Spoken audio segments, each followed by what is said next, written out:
Bueno, mi nombre es Carlos Olivero. Le vamos a hablar sobre la modulación ASK y FSK. Ok, como objetivo tenemos que conocer los diferentes tipos de modulación digital, así como entender su funcionamiento y su aplicación en las comunicaciones digitales, ¿verdad? Para poder conversar un poco de esto, tenemos que entender que la modulación por onda continua es el proceso por el cual una onda denominada portadora, cuya forma de onda es sinusoidal, modifica su amplitud, frecuencia o fase en función de la señal moduladora, la cual contiene la información a transmitir. La portadora se caracteriza por la siguiente ecuación, la que tenemos aquí. En esto es bueno tener en cuenta que se pueden modificar varios parámetros, como sería la modulación por amplitud, la modulación por frecuencia y la modulación por fase. Esto lo estoy hablando para poder entender un poco sobre lo que es la modulación ASK y FSK. Ahora entrando en materia sobre la modulación ASK, por sus siglas en inglés, es modulación por desplazamiento de amplitud, ¿verdad? Es una modulación de amplitud donde la señal moduladora es digital. Los dos valores binarios se representan con dos amplitudes diferentes y es usual que una de las amplitudes sea cero, es decir, uno de los dos dígitos binarios se representa mediante la presencia de la portadora a amplitud en constante y el otro dígito se representa mediante la ausencia de la señal portadora. En este caso, la señal moduladora vale, nos quedaría esta parte que tenemos aquí, ¿verdad? Mientras que el valor de la señal de transmisión, señal portadora, es dado por esta siguiente ecuación. En esta ecuación tenemos que tener en cuenta, ¿verdad?, que BP es el valor señal pico de la portadora, este que está aquí, ¿verdad? Y FP es la frecuencia de la señal portadora. FP, esta que está acá, ¿ves? Como una modulación de amplitud, la señal modulada tiene la siguiente expresión, esta que obtenemos aquí al modularla. Ok. Como ya hemos visto, la señal moduladora BMT, al ser una señal digital, forma técnicamente los valores 0 y 1, con lo cual la señal modulada resulta,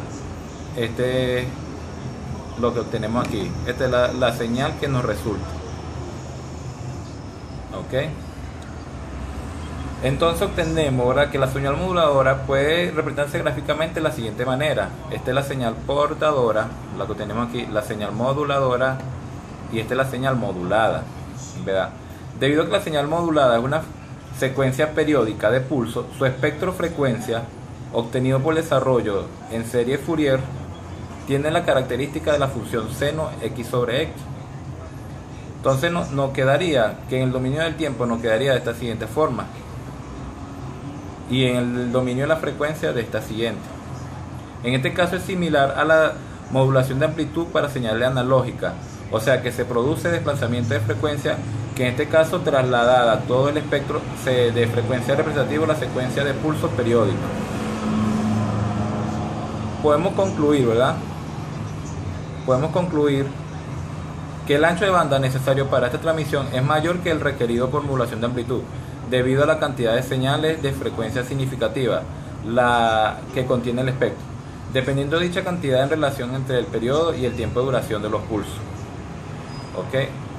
Ahora entrando a modulación de desplazamiento de frecuencia, FSK. FSK, por sus siglas en inglés, ¿verdad?, es una modulación de frecuencia donde la señal moduladora es digital. Los dos valores binarios se representan con dos frecuencias diferentes, F1 y F2, próxima a la frecuencia de la portadora FP. Obtenemos esta ecuación: 1 para binario y 0 para binario. Ok. La señal moduladora puede representarse gráficamente de la siguiente manera. Aquí tenemos la señal portadora, la señal moduladora y la señal modulada.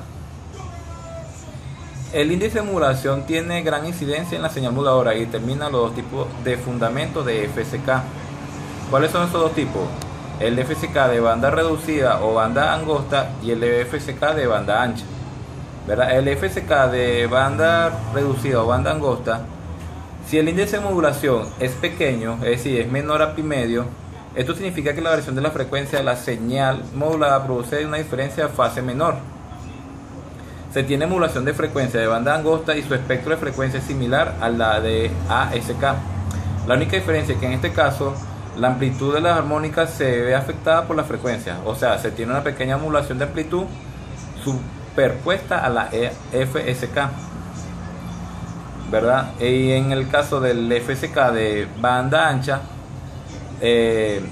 la ventaja de la FSK sobre la ASK se hace notable cuando el índice de modulación es grande, es decir, es mayor a pi medio. Recordamos que en la banda angosta es menor a pi medio, aquí en este caso es mayor a pi medio.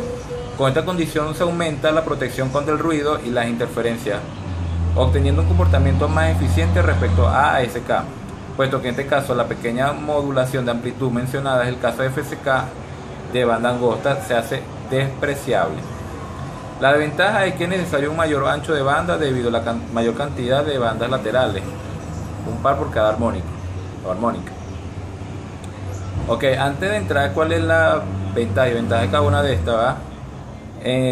Podemos concluir, ¿verdad?, que la ASK es sensible a cambios repentinos de la ganancia, además es una técnica de emulación ineficaz. La técnica ASK se utiliza para la transmisión de datos digitales en fibras ópticas en los transmisores con LED. La expresión de la señal modulada sigue siendo válida, es decir, un elemento de señal representa mediante un pulso la luz, mientras que el otro se representa mediante la ausencia de luz.